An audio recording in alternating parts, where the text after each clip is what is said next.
একটি স্বপ্ন ছিল অনেক দিন ধরে লালিত।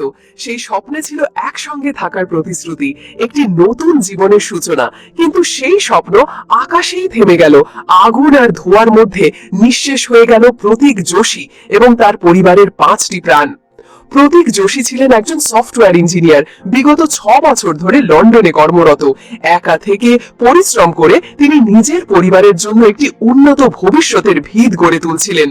স্ত্রী ডক্টর কোনি ভ্যাস একজন চিকিৎসক, থাকতেন ভারতের গুজরাটে তাদের 3 সন্তান সহ।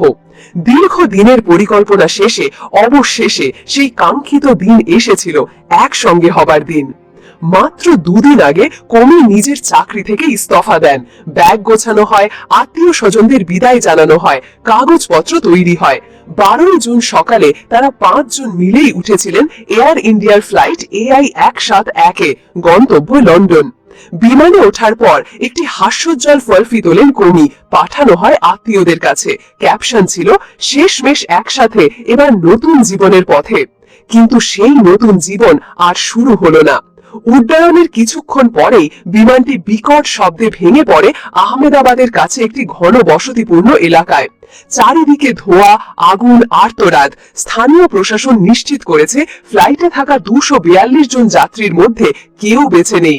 পরিবার সহ প্রতীক যোশীরও হয়েছে। ঘটনাটি যেমন হৃদয় বিদারক, তেমনি তা আবার নতুন করে প্রশ্ন তুলছে ভারতীয় বিমান নিরাপত্তা ব্যবস্থা নিয়ে।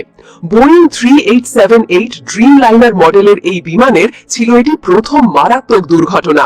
ভারতীয় এবং ব্রিটিশ উভয় তদন্তকারী সংস্থা একযোগে তদন্ত শুরু করেছে। প্রতীক যোশী ছিলেন এক নীরব যোদ্ধা, যিনি নিজের স্বপ্নকে বাস্তব করতে নিজের পরিবার থেকে দীর্ঘদিন দূরে ছিলেন। তার স্ত্রী কোনি ছিলেন মানুষের সেবায় নিবেদিত প্রাণ। 3 সন্তান, মাত্র 10, 8 ও 4 বছর বয়সের, ছিল ভবিষ্যতের প্রতীক। তারা লন্ডনের স্কুলে ভর্তির প্রস্তুতিও নিচ্ছিল।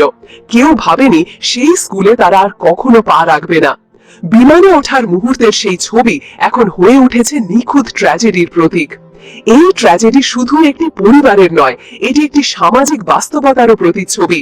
হাজারো পরিবার যারা বিদেশে জীবনের নতুন অধ্যায় শুরু করতে চায়, তাদেরও এই শোক ছুঁয়ে গেছে।